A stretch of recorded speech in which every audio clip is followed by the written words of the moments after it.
Start academy पर मैं प्रवीण सिंह आप सभी लोगों के साथ में जैसा कि आप सभी लोग जानते हैं कंटिन्यूअसली आप लोगों को मैं पढ़ा रहा था ईएमआईएस के लिए और जो कि हमारा टॉपिक कौन सा चल रहा जो सब्जेक्ट स्पेसिफिक कोर्स यानी कि जो सब्जेक्ट स्पेसिफिक नॉलेज है जो साइंस का नॉलेज है उससे रिलेटेड हम बात कर रहे थे। आज आप सभी लोगों के सामने मैं बोर्ड के माध्यम से पेश हुआ हूं, तो मैं आप सभी लोगों को पहले ही कुछ चीजें बताना चाहूंगा। ये देखिए बोर्ड जो है स्टूडियो हमने तैयार करवाए हुए अभी 2 या 3 दिन ही हुए हैं, तो हो सकता है कि इस वीडियो के अंदर कहीं किसी प्रकार की छोटी मोटी मिस्टेक हो जाए या कहीं पर जैसे आवाज सही नहीं आ रही हो, कोई दिक्कत आ रही हो, तो आपसे मेरी एक रिक्वेस्ट रहेगी कि इस वीडियो को एज ए डेमो वीडियो समझ करके आप जो है मुझे माफ कर दीजिएगा। लेकिन इसमें पढ़ाऊंगा मैं कंटेंट जहां तक पढ़ाया गया है उससे आगे का ही।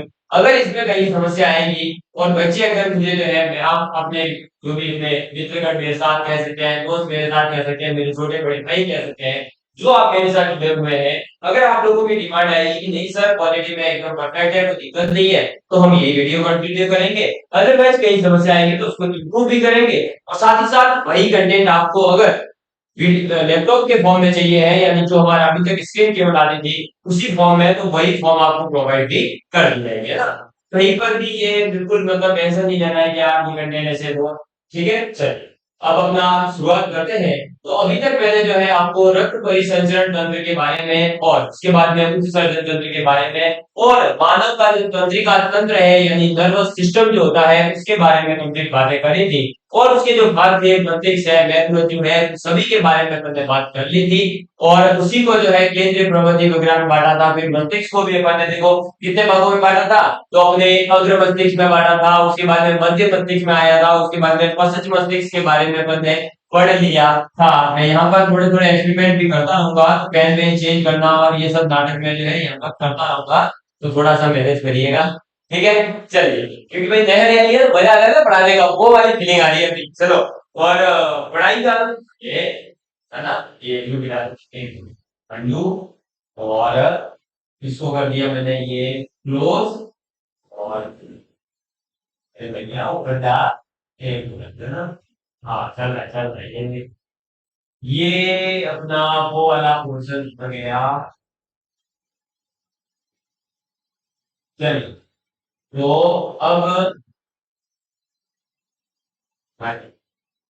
एक मिनट ना ये तो शुरू कर देता हूँ और दिमागी सिस्टम स्टार्ट। चलो और यहाँ से मैंने ये लिखा ब्लैक पेन। क्लियर है, चलो है ना। थोड़ा थोड़ा देखो भाई मैनेज करना आज के दिन, बाकी तो आगे से फिर अपना सब सिस्टम एकदम परफेक्ट हो जाएगा, तो मैं सीख जाऊंगा कि हाँ कहाँ पर क्या है, भूल जाते हैं कई बार चीजें। अब देखिए बात करते हैं अपने कंकाल तंत्र के बारे में। किसके बारे में बात करेंगे? कंकाल तंत्र के बारे में बात करेंगे। तो कंकाल तंत्र बेसिकली होता क्या है? तो देखिए मैं जो आपके सामने आज खड़ा हूँ, आप सभी लोग जो है अपने घर पर बैठे हैं, तो आपके अंदर क्या केवल और केवल ब्लड या जो आपका मांस या जो पेशियां होती है या मांसपेशियां नहीं होती है, क्या वही है? नहीं मेरे दोस्त, आपके शरीर के अंदर कई प्रकार की हड्डियां भी पाई जाती है। क्या पाई जाती है?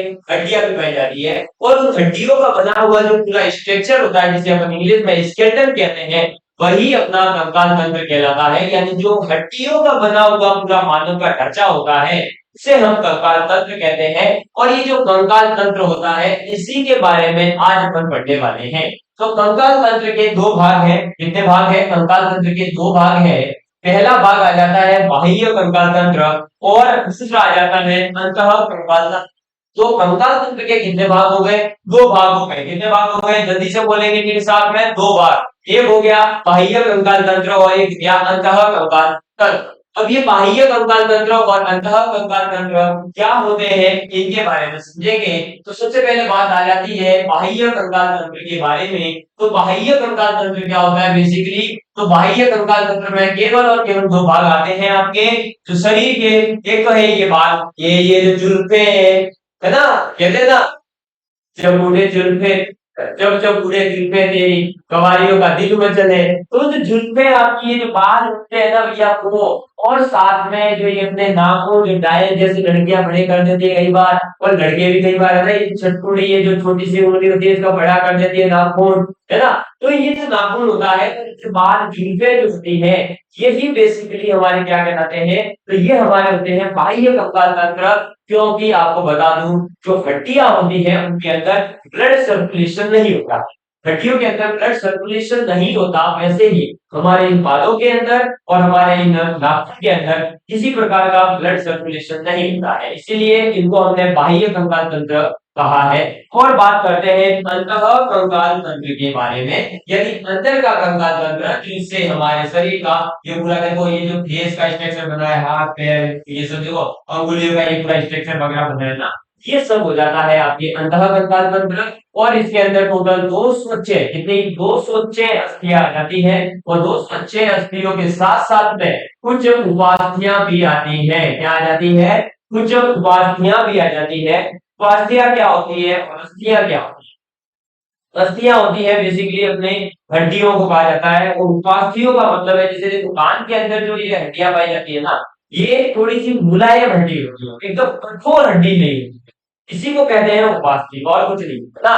मतलब ऐसी अस्थियां जिनके पास में ना तो पूरी की पूरी कौस्ती है, ना ही वो पूरी की पूरी अहस्ती है, यानी कि ना ही तो वो पूरी तरह से हड्डियां हैं और ना ही एकदम से जो है वो कोई ऊतक या पेशियों की तरह बिल्कुल फुलाया हुआ है, वो मीडियम होती है, यानी मध्य भाग को रिप्रेजेंट करती है। ठीक है, चलिए अब बात करते हैं अपने एक मिनट है ना, इग्नोर।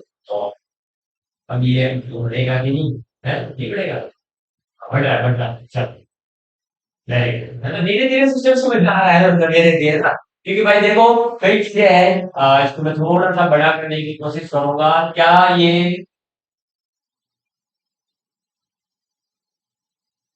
है ना,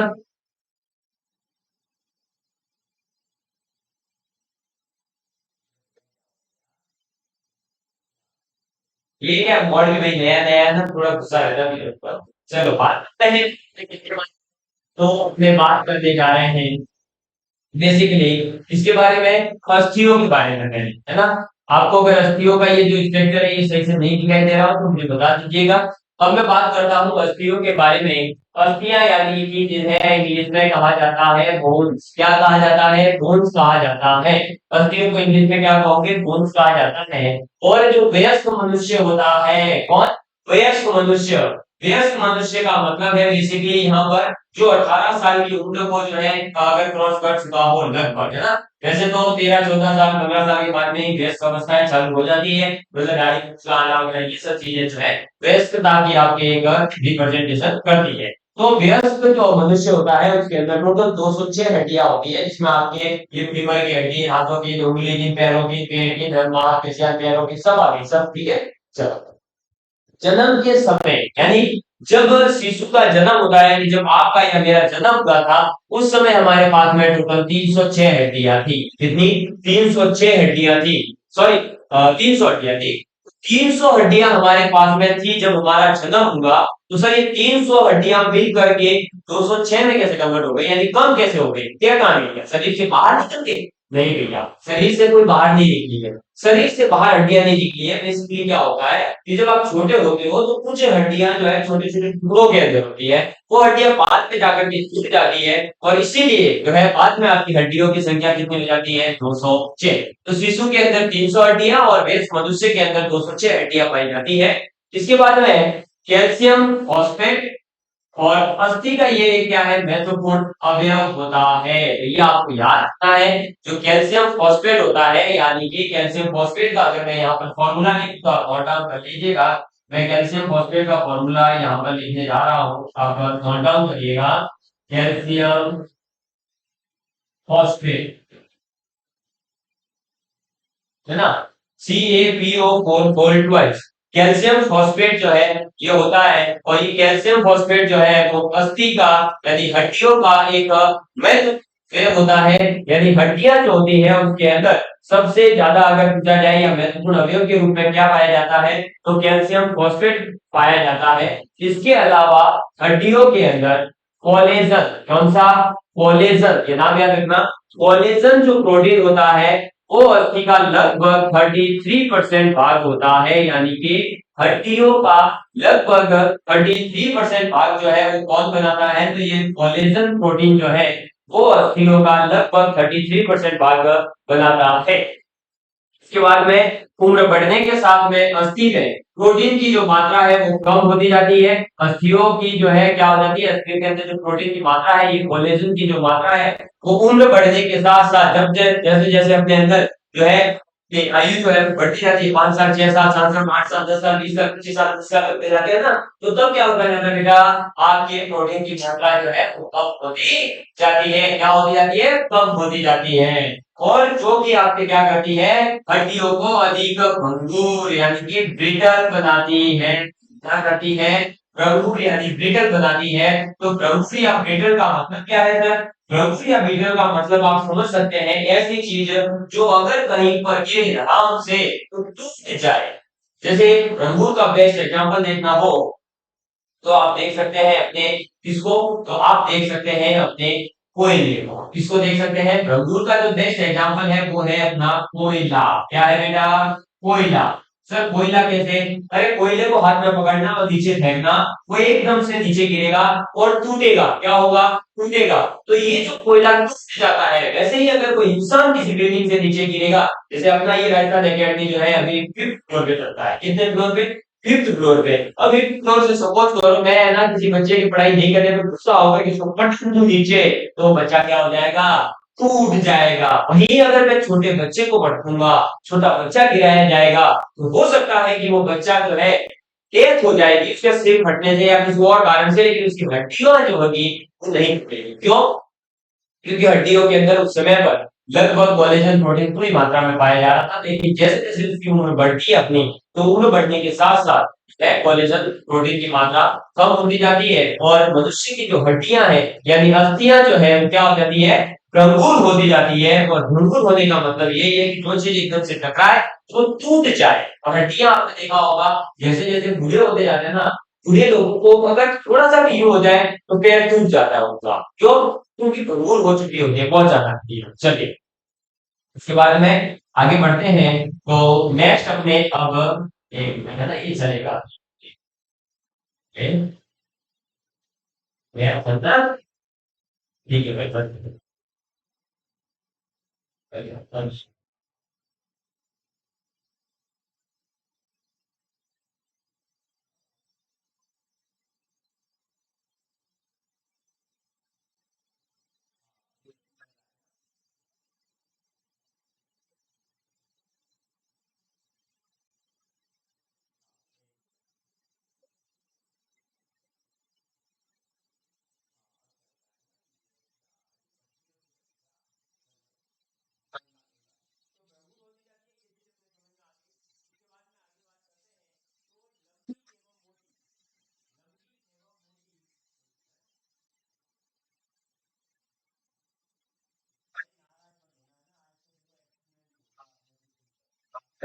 चलो देखिए भाई, लंबी एवं मोटी यानी कि लंबी और मोटी जो अस्थियां होती हैं, उन अस्थियों के बीच में एक खोखली गुहा यानी कि होलो कैविटी यानी गुहा के रूप में लंबी और जो मोटी हड्डियां होती है उनके बीच में एक गुहा के रूप में, कैविटी के रूप में क्या पाया जाता है, मज्जा गुहा पाई जाती है। यानी नैरो कैविटी जो होती है, नैरो कैविटी पाई जाती है। तो आपको याद रखना है कि जो हमारी लंबी और मोटी हड्डियां होती है उनके बीच में गुहा के रूप में क्या पाया जाता है, मज्जा गुहा पाई जाती है। और इस गुहा में एक तरल भरा हुआ होता है। इस गुहा के अंदर जिस प्रकार से आपने देखा होगा कि अगर नदी में कोई गुहा बनी हुई है तो पानी भर जाता है, और अगर जंगल में कोई गुहा बनी हुई है तो उसके अंदर पेड़ वगैरह की भरी हुई होती है। वैसे ही हमारे शरीर के अंदर जब गुहा बनती है तो उस गुहा के अंदर एक तरल भर जाता है, और उस तरल को क्या कहते हैं, उस तरल को ही हम अस्थि मज्जा कहते हैं, यानी बोन मैरो कहा जाता है। क्या कहा जाता है, बोन मैरो कहा जाता है। ये चीज आपको याद रखनी है। चलो, और अस्थियों की जो सामान्य वृद्धि के लिए विटामिन डी होता है, जो कि आपको सूर्य के प्रकाश से प्राप्त होता है अधिक मात्रा में। वो जो है उसी के माध्यम से आपके शरीर के अंदर हड्डियों की जो मजबूती है वो प्राप्त होती है और हड्डियां मजबूत बनती है। समझ में आने के बाद यहाँ हड्डियां की वृद्धि होती है। क्लियर है? ठीक है। तो विटामिन डी प्राप्त होने के लिए आपको कहीं भी नहीं जाना है, थोड़ी देर जो है दिन में आधा घंटा 1 घंटा सूर्य के संपर्क में जरूर आना चाहिए, यानी कि धूप में जो है हमें खेलना कूदना या हम कह सकते हैं पढ़ाई भी कर रहे हो तो थोड़ी देर जो है धूप के संपर्क में जरूर आना चाहिए, क्योंकि धूप के अगर आप संपर्क में नहीं आओगे तो आपके शरीर के अंदर जो है विटामिन डी की कमी बहुत ज्यादा हो जाएगी और आपकी हड्डियां बहुत ही कम से रहेंगी। ये सब ध्यान रखना।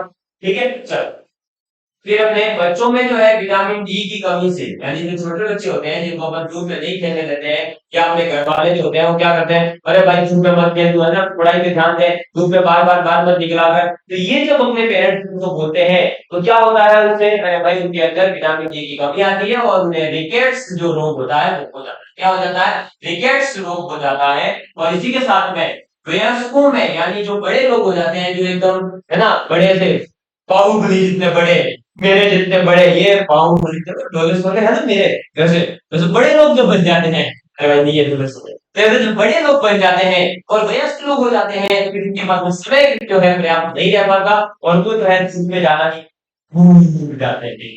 और जब वो धूप में जाना भूल जाते हैं उस समय फिर उनके अंदर विटामिन डी की कमी होती है और विटामिन डी की कमी से एक रोग हो जाता है, उनको ऑस्टियोमलेशिया। क्या हो जाता है? ऑस्टियोमलेशिया, यानी ऑस्ट्रेलिया से वो मलेशिया चले जाते हैं। ये चीज आप याद रख सकते हैं। तो जो व्यक्ति वयस्क होने के बाद में के संपर्क में नहीं आ रहा है, या डी की अगर उसके शरीर में कमी है तो वो ऑस्ट्रेलिया से मलेशिया चले जाएगा, यानी ऑस्ट्रोमलेशिया है, या ऑस्ट्रोमोरोसिस भी इसे कहा जाता है कई बार। तो ऑस्ट्रेलिया से मोरोसिस चला जाएंगे, मलेशिया चला जाएंगे। क्लियर है भाई? जाएगा छोटो है, क्लियर है? गाड़ी बात चला के देख इधर देखा हम जो है ये नामक रोग हो जाता है, ठीक है, जो बड़ी बात नहीं है। फिर ऑस्टियोमाइलिटिस जो होता है यार, एक और नया रोग है जो कि है ऑस्टियोमाइलिटिस। ठीक है, ये था ऑस्टियोमलेशिया, ये है अपना ऑस्टियोमाइलिटिस, जो कि अस्थियों में होने वाला एक तरह से दर्द युक्त जीवाणु संक्रमण होता है। यानी आपके पैरों के अंदर अगर ज्यादा दर्द है तो एक बार जो है ये संभावना बनती है, अगर आप ज्यादा पैर दुख रहे हैं लगातार 4 दिन 5 दिन तक रुकते जा रहे हैं, तो हो सकता है कि आपके अंदर क्या हो गया हो, तो आपको ये रोग हो चुका हो, ऑस्टियोमाइलिटिस। ऑस्टियोमाइलिटिस का मतलब है कि अस्थियों में होने वाला एक जीवाणु का संक्रमण है। ठीक है, और जो कि कौन से जीवाणु से होता है, कौन से जीवाणु से होता है ये इंपॉर्टेंट है। और जीवाणु होता है स्टेफिलोकोकस, स्टेफिलोकोकस, स्टेफिलोकोकस, स्टेफिलोकोकस। मैं यहाँ पर लिख रहा हूँ पुनः देखिएगा क्या नाम है, तो स्टेफिलोकोकस।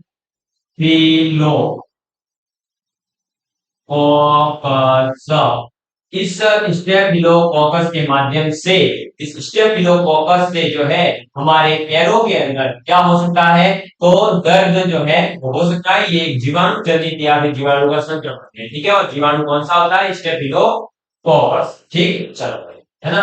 आगे बढ़ते हैं तो नेक्स्ट आ जाता है अपने पास में अब, है ना। चलो ये बढ़ा दिया है आपको, चलो, और ये बढ़ा दिया है, इस बात में ये आ गया नो, है ना। चलो अब देखिएगा आप आगे, तो आगे बात आ जाती है अपने इम्पोर्टेंट पॉइंट आता है, और वो इम्पोर्टेंट पॉइंट ये है कि मानव शरीर में सबसे बड़ी अगर अस्थि की बात की जाए तो वो होती है फीमर। क्या होती है? फीमर। और फीमर कहाँ पर पाया जाता है? तो पैरों के अंदर, घुटने से ऊपर, और जो अपनी ये कमर वाला पोर्शन होता है, इसमें जो जॉइंट होता है ना, उससे नीचे वाला पोर्शन, इन दोनों के बीच में जो हड्डी पाई जाती है वो होती है फीमर की हड्डी या फीमर, जिसे अपन जांघ की अस्थि भी कहते हैं। क्या कहते हैं? फीमर को जांघ की अस्थि कहते हैं। और ये सबसे लंबी, आप सॉरी सबसे बड़ी जो है अस्थि पाई जाती है मानव शरीर के अंदर। समझ में आ गई? और सबसे छोटी जो होती है हड्डी वो आपके पाई जाती है स्टेपस। कौन सी पाई जाती है? स्टेपस। और स्टेपस जो है वो कान की हड्डी होती है। तो सबसे छोटी हड्डी कहाँ पर पाई जाएगी? कान के अंदर, जिसे अपन स्टेपस कहते हैं, इस कान के अंदर पाई जाती है। ये जो एयर्स होते हैं ना, इनके अंदर पाई जाती है स्टेपस हड्डी होती है। और जो सबसे बड़ी हड्डी है मानव की वो होती है फीमर, जिसे अपन जांघ की हड्डी कहते हैं, और वो अपने यहाँ पर नीचे जो है यहाँ पर पाई जाती है। ठीक है, दिखा तो नहीं, तो मैं थोड़ी दिखाऊंगा, यहाँ पाई जाती है। आप याद रखना, घुटने से ऊपर वाली जो हड्डी होती है। ठीक, चलिए अस्थि से अस्थि के जोड़ को लिगामेंट्स कहते हैं। तो कई बार आपने देखा होगा कि कुछ खिलाड़ी जब खेल रहा होता है तो खिलाड़ी छोटी हो जाता है ना। मेरा एक स्टूडेंट है, मैं आपको इसके माध्यम से एक चीज बताना चाहूंगा कि मेरा एक स्टूडेंट है जो फुटबॉल खेलता था। क्या खेलता था? फुटबॉल। अब वो फुटबॉल खेल रहा था, तो फुटबॉल खेलते खेलते क्या हुआ, उसके जो अपने घुटने होते हैं ना, वहां घुटने पर क्या होता है, हड्डी से हड्डी मिली हुई है। उस घुटने के अंदर जो हड्डी से हड्डी मिली हुई थी, यानी वहां पर था लिगामेंट, और वो लिगामेंट इसका टूट जाता है। क्या हो जाता है?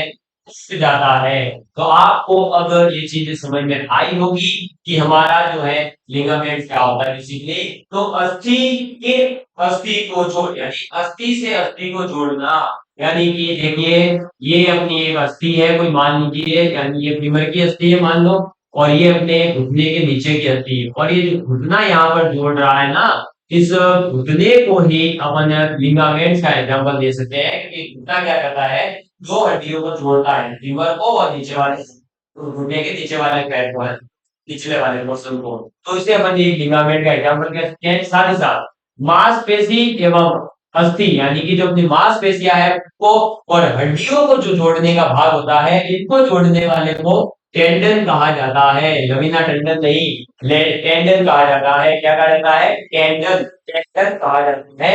ये चीज याद रखिए, हालांकि ये पीडीएफ नोट्स आपको प्रोवाइड करवा दी जाएंगे, आप सब लोग जानते हैं, तो इसमें तो बड़ी बात है। खैर चलो, अब बात आ जाती है अपने पास में क्या, तो अपने नेक्स्ट आ जाता है पॉइंट, और नेक्स्ट पॉइंट ये आता है कि जो मानव के कंकाल के भाग कौन कौन से हैं। ठीक है, तो मानव के कंकाल के भाग के बारे में अपन समझेंगे, और मानव का पूरा कंकाल जो है समझने का अपन प्रयास करेंगे।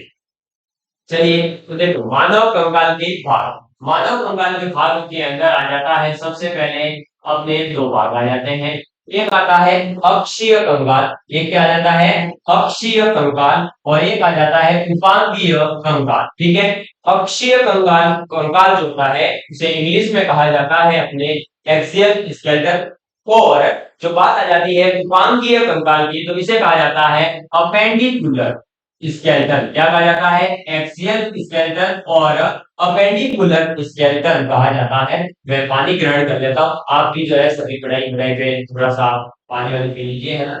चलो भाई, पानी वाली तो पीना ही चाहिए क्लास के बीच में, तो बड़ी बात है नहीं, आप भी पी लिया करें। वैसे भी अपन तो जो है कैसे ही पढ़ाते हैं, 20 से 25 मिनट पढ़ाने के बाद पानी वाली पी लो। आपको ये वीडियो थोड़ा बड़ा भी अगर बन रहा है तो क्वालिटी वगैरह चेकिंग के लिए कर रहा है, तो थोड़ा बता दिए करना है भाई। कोई आपका दोस्त ही है ये मान के चलो, और उसकी हेल्प करनी है।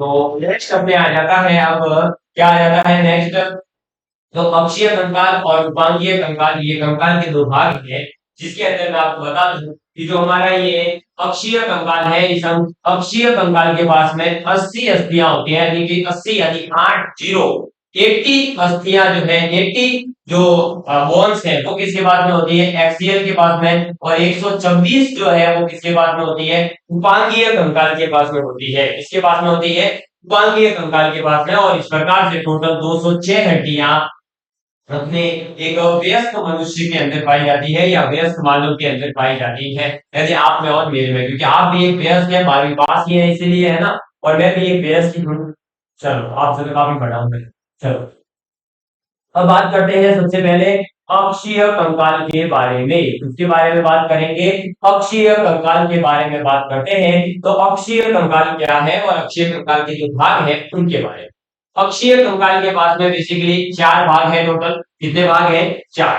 पहला भाग आ जाता है अक्षीय कंकाल का मानव खोपड़ी की जो हड्डियां होती है, यानी कि खोपड़ा है ना अपना मानव का, इस मानव के खोपड़े में जो हड्डियां पाई जाती है वो आपकी अक्षीय कंकाल में आती है। और ये टोटल कितनी हड्डियां होती है? तो मानव का जो खोपड़ा है इसके अंदर टोटल 22 हड्डियां पाई जाती है। कितनी?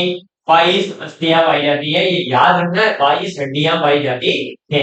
इसके बाद में कशेरुक दंड, यानी कि वर्टिकल कॉलम, अस्थियां, ठीक है। और इसमें अलग अलग भाग है, इनके बारे में भी मैं बताऊंगा। और तीसरा आपके आ जाता है फिर, ये तो दूसरा था कशेरुकदंड। तीसरा आ जाता है उरोस्थ अस्थि, है ना। और उरोस्थ अस्थि केवल एक ही है, उरोस्थ यानी कि स्टेरम कहते हैं, जो कि वो केवल और केवल एक है। और पसलियां आपको पता ही है, राइम्स जो है पसलियां कितनी पाई जाती है, तो पसलियां जो है 24 पाई जाती है, ठीक है। या तू लेना था, ठीक है। चलो, तो पसलियां जो है वो लगभग 24 पाई जाती है। तो आपको याद रखना है कि अक्षीय कंकाल के 4 भाग हैं। कौन कौन से भाग हैं? मानव खोपड़ी की हड्डियां, जो कि स्कल अपना ये ना, जिसमें 22 हड्डियां हैं, 22 अस्थियां हैं। तो फिर वर्टिब्रल कॉलम, जिसमें आपकी अस्थियां टोटल अलग अलग है, तो मैं भी बता रहा हूँ। इसके बाद में अरोस्तु, जो कि एक अस्थि है, और पसलियों में केवल 24 अस्थियां आती है। अब बात करते हैं ये कशेरुकदंड जो है, कशेरुकदंड के अंदर आपका आ जाता है सबसे पहले गर्दन, जिसे अपन कर्विकल कहते हैं, जिसमें 7 अस्थियां आती है। तो गर्दन के अंदर कितनी अस्थियां आती है? 7 अस्थियां आती है, ठीक है। चलो मैं थोड़ा, चाहिए तो सबसे छोटा वाला ही भाग इतना बड़ा है, ठीक। तो गर्दन के अंदर 7 अस्थियां पाई जाती है। वक्ष के अंदर आपको पता हो तो 12 अस्थियां पाई जाती है। कटी, जो कि अपना लंबर होता है, जिसके अंदर 5 अस्थियां पाई जाती है। सैक्रम के अंदर आपकी एक अस्थि पाई जाती है। और आपका जो पुच्छ वाला भाग होता है, उसके अंदर भी एक अस्थि पाई जाती है।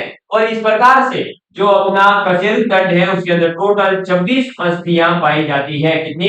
26 जो है हड्डियां, यानी 26 बोन्स जो है, वो अपने इसमें पाई जाएगी कशेरुकदंड के अंदर। तो इस प्रकार से 80 अस्थियों का पूरा हिसाब यहाँ पर आता है। देखो, आपके 22 तो है मानव खोपड़ी की अस्थियां, और 26 हो गई कशेरुकदंड की अस्थियां, यानी 22 और 26 कितनी हो गई? 48। 48 के बाद में पसलियां है अपने पास में 24, कितनी है? 24। तो कितने हो गए? 24 और, बताइए जल्दी से। 48 और 4 52, 52 और 72 हो गई। 72 और एक अस्थि यहाँ पर लग गई, है ना। तो ये कितनी हो गई? 73। तो बची हुई 7 अस्थियां कहाँ गई भाई? है 7 अस्थियां कम कर दी क्या मैंने?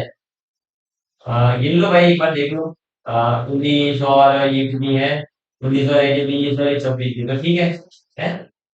तो गड़बड़ का है, 80 है, तो एक ये रही 24, यानी 25 हो गए। 25 और 25 से 50, 51 और 73 है। कहाँ गई है भाई? अरे ये टोटल 4 ही हो गए, ठीक है। हो रही है 80 ना, चलिए आगे बढ़ते हैं।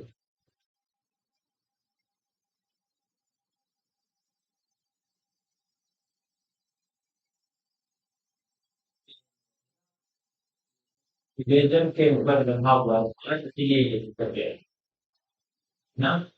चलो, तो अक्षीय कंकाल हो चुका है। अब बात करते हैं अपने उपांगीय कंकाल के बारे में। किसके बारे में बात करेंगे? उपांगीय कंकाल के बारे में बात करते हैं। तो उपांगीय कंकाल में बंदे रेड पेन ले लिया। और उपांगीय कंकाल के कितने भाग हैं? उपांगीय कंकाल के 2 भाग हैं। पहला भाग आ जाता है मेघला, जिसे अपन गिल्डल्स कहते हैं। और इसमें टोटल 6 अस्थियां आती है। कितनी अस्थियां आती है? टोटल 6 अस्थियां जो है अपने इस उपांगीय कंकाल यानी मेघला गिल्डल्स के अंदर आ जाती है। और पाद यानी कि लिंब के अंदर टोटल 120 अस्थियां आ जाती हैं। तो इस प्रकार से 124 अस्थियां ये जो है उपांगीय कंकाल का भाग था, वो आपके सामने यहाँ पर होता है। क्लियर? समझ में आ गई बात? चलो, बढ़िया बात है, आपको समझ में आ रही है बातें। और अगर कहीं पर भी किसी प्रकार की कुछ समस्या है, तो आप जरूर मुझे बताइएगा, है ना। अब मैं आपसे निवेदन करना चाहूंगा कि मैंने आपको जो अभी तक पढ़ाया है, हो सकता है ये 15 मिनट 20 मिनट का वीडियो हुआ हो। तो अभी जो है अपनी क्लास को अपन आज इधर ही रोकेंगे, और इस वीडियो की पूरी क्वालिटी को हम चेक करेंगे, और आपको भी क्वालिटी चेक करवाएंगे। उसके बाद में अगला वीडियो आपको सामने पेश किया जाएगा। तो love you all of you, please take care and please share with the friends. जय हिंद, जय भारत।